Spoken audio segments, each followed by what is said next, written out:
한국사에서 신사임당 하면 보통 이런 이미지가 먼저 떠올라. 율곡 이이의 어머니, 조선시대 최고의 현모양처, 그리고 오만 원권 지폐 속 인물. 그런데 말이야, 우리가 교과서나 시험에서 배운 것 말고도 신사임당에 대해서 알려지지 않은 흥미로운 사실들이 정말 많아. 그냥 자식 잘 키운 엄마가 아니었어. 알고 보면 조선시대 여성으로선 굉장히 파격적이고 예술적 재능도 어마어마했던 인물이야. 먼저 가장 많이들 헷갈리는 사실부터 하나 짚고 가자. 신사임당이라는 이름, 사실 본명이 아니야. 본명은 신인선, 사임당은 그녀가 직접 지은 후였어.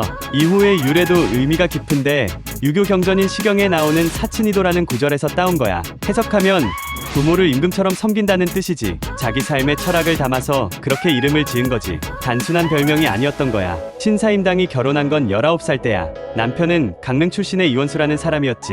근데 여기서부터 흥미로운 이야기가 나와. 보통 조선시대 여성이 결혼을 하면 바로 시댁으로 가서 살았잖아. 근데 신사임당은 결혼하고도 한동안 친정에서 살았어. 그 이유는 뭐냐면 그녀의 친정어머니가 그녀의 예술적 재능을 굉장히 아꼈기 때문이었대. 딸이 글씨, 그림, 자수, 시까지 모든 방면에서 뛰어나니까 결혼했다고 바로 시댁에 보내는 게 너무 아까웠던 거야. 당시로서는 굉장히 이례적인 일이었어. 여자가 결혼했는데도 친정에서 지내며 학문과 예술 활동을 계속한 거니까 이 부분만 봐도 신사임당은 단순히 착하고 조용한 주부가 아니었단 걸 알 수 있어.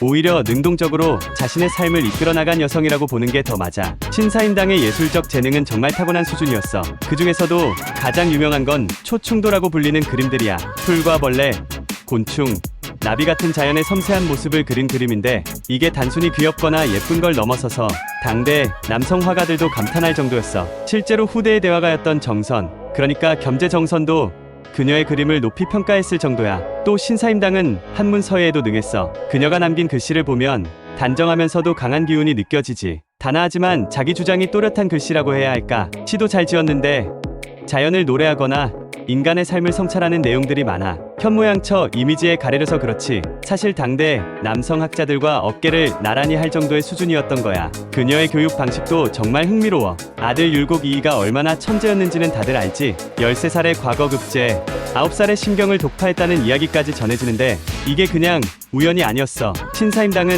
아이들에게 무조건 공부하라고 강요하는 스타일이 아니었대. 오히려 자연을 관찰하게 하고 호기심을 키우게 하고 글을 스스로 써보게 하면서 자율성과 창의력을 끌어내는 식의 교육을 했다고 해. 지금 기준으로 봐도 꽤 진보적인 방식이지. 흥미로운 일화 하나 들려줄게. 하루는 어린 율곡 이이가 거북이 등을 보고 왜 저렇게 생겼을까? 라고 질문을 했대.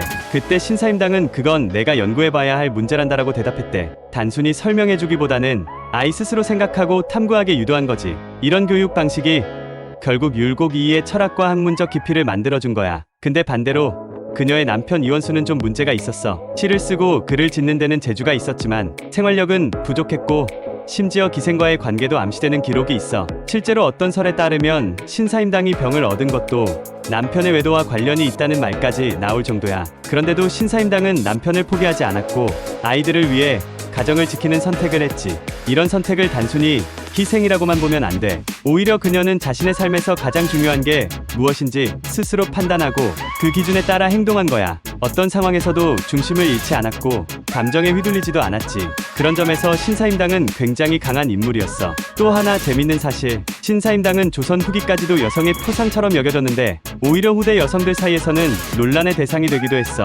어떤 이들은 현모양처의 기준을 신사임당처럼 정해버리는 바람에 여성들이 더 큰 짐을 지게 됐다고 비판했거든. 반면 또 어떤 사람들은 그녀는 시대 속에서도 자기 주관을 가진 강한 여성이었다고 평가하지. 그리고 마지막으로 우리가 다 아는 사실, 2009년 대한민국 최초의 여성 인물로 5만 원권 지폐에 등장했지.